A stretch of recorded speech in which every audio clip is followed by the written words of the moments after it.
Welcome to my Christmas village. In today's video, I am sharing with you my DIY Christmas village tier tray. All of these village items I have collected throughout the years. I love each and every one, and each one has a special meaning. I had wanted to create a Christmas feel through just using my Christmas village. I've had a lot of these items for a while, and I just wanted to show all of you how you can display your Christmas village buildings and how you can add them to your Christmas decor. So sit back, relax, and enjoy this video.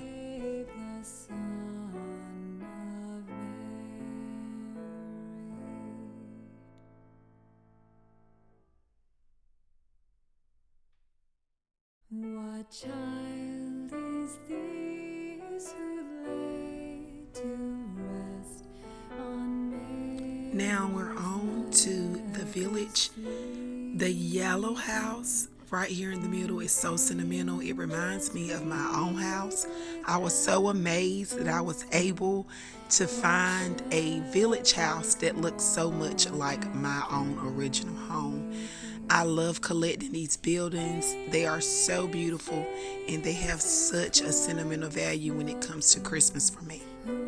So thank you all for tuning in and viewing my beautiful Christmas village. Make sure you like, comment, and subscribe, and always remember to create, explore, and enjoy.